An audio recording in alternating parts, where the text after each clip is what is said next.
अस्सलाम वालेकुम व्यूअर्स, हम आज आपकी खिदमत में हाजिर हुए हैं डिफरेंट इंसुलिन रिजीम्स के हवाले से। जो सबसे कॉमन यूज़ होने वाली रिजीम है जिसको हम बेसल बोलस इंसुलिन रिजीम भी कहते हैं। आम पब्लिक में या इवन डॉक्टर्स कम्युनिटी के जहन में अक्सर अवकात एक क्वेश्चन होता है कि what is basal bolus basically. Basal का मतलब ये है कि एक इंसुलिन आपने देनी है जो 24 घंटों तक सर्कुलेशन में मौजूद रहे, यानी 24 घंटों तक काम करें और एक बेसल लेवल्स ग्लाइसीमिक कंट्रोल की अचीव करें।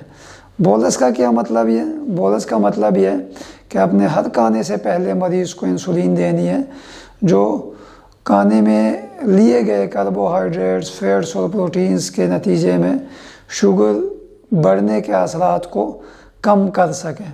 बेसल यानी 24 घंटों वाली इंसुलिन और बोलस यानी वो इंसुलिन जो आपने ब्रेकफास्ट से पहले, दोपहर के खाने से पहले और रात के खाने से पहले आपने देनी है।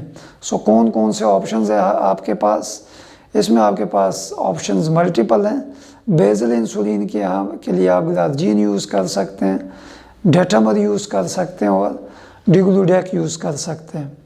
और बोलस इंसुलिन के लिए आप शॉर्ट एक्टिंग और ultra short acting insulin use कर सकते हैं। शॉर्ट एक्टिंग इंसुलिन जो रेगुलर इंसुलिन के नाम से अवेलेबल है, और अल्ट्रा शॉर्ट एक्टिंग इंसुलिन जिसमें आपके पास इंसुलिन लिस्प्रो है, इंसुलिन एस्पार्ट है और इंसुलिन ग्लूलाइसिन है। In different types of insulin के कम्बिनेशन को बेसल बोलस कहा जाता है कि आप एक तरफ दे रहे हैं लॉन्ग एक्टिंग और दूसरी तरफ आप दे रहे हैं शॉर्ट एक्टिंग या अल्ट्रा शॉर्ट एक्टिंग इंसुलिन। और चूँकि इस रिजीम में आपने मरीज़ को मल्टीपल इंजेक्शंस लगाने, तो इस रिजीम को बाज़ औक़ात मल्टीपल डेली इंजेक्शंस यानी MDI रिजीम भी कहा जाता है। अब कौन कौन से ऑप्शंस आपके पास बन जाते हैं यहाँ पे? इनमें हमारे पास ऑप्शंस हैं।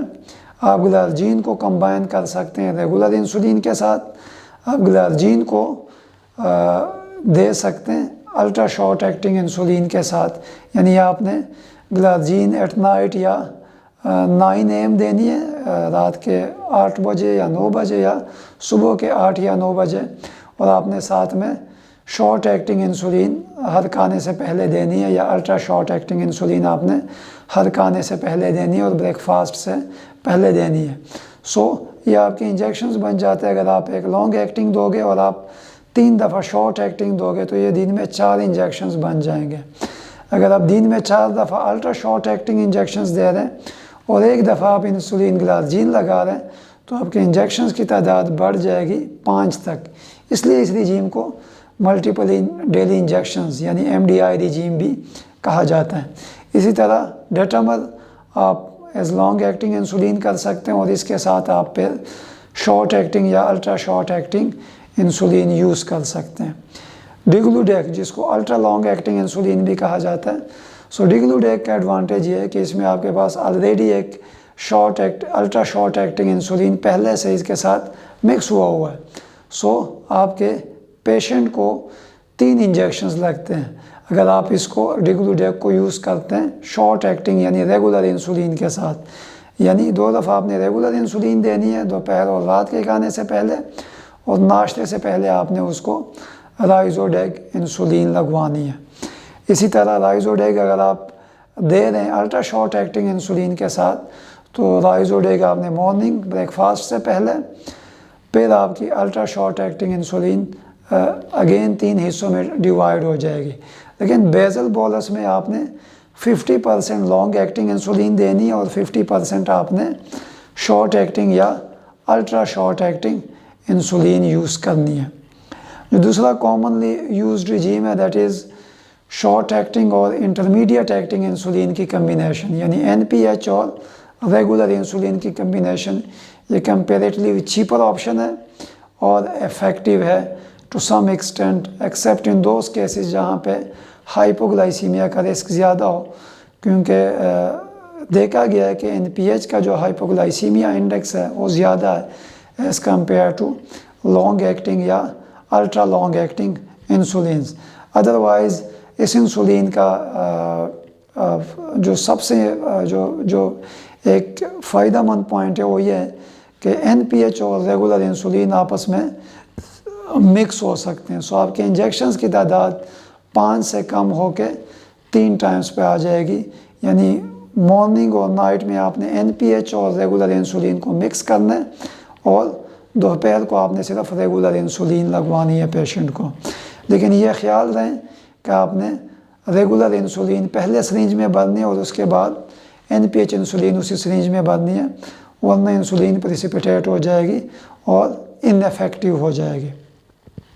जो तीसरी कॉमनली यूज्ड रिजीम है that is pre mixed insulin, यानी इसमें आपको मिक्स करने की ज़रूरत नहीं होती, इंसुलिन पहले से मिक्स हुआ होता है। और इन रिजीम्स में आपके पास डिफरेंट कम्बिनेशंस हैं।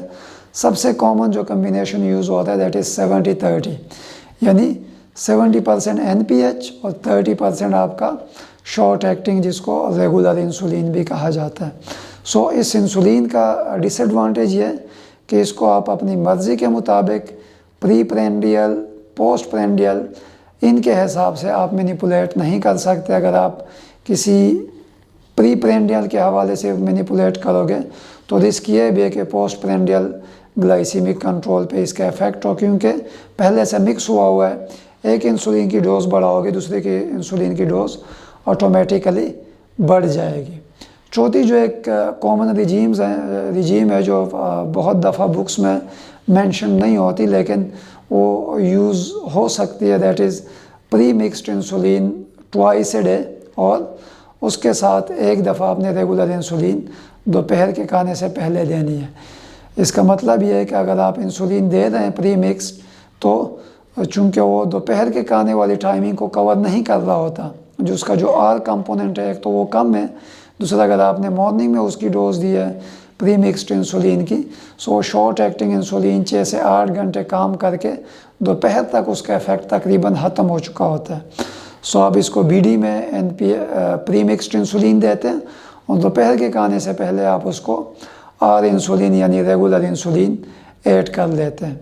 और चौथी जो रिजीम है जो यहाँ पे बहुत कम सेटअप्स में हमारे पास अवेलेबल है वो है insulin infusion, continuous subcut insulin infusion, जिसके लिए पम्प्स अवेलेबल है मॉडर्न दुनिया में, यानी पंप अटैच हुआ होता है बॉडी के साथ जो स्लोली ग्रेजुअली इंसुलिन रिलीज़ कर रहा होता है और एक बेजल लेवल पे इंसुलिन बॉडी के अंदर मेंटेन कर रहा होता है। लेकिन यहाँ पे कॉस्ट इश्यूज़ बहुत हैं, अफोर्डेबिलिटी नहीं है लोगों की। सो ये जो रिजीम है, ये जो पंप वाला ऑप्शन है, ये कम ही हमारे मेडिकल फ्रेटर्निटी में डिस्कस होता है। Thank you.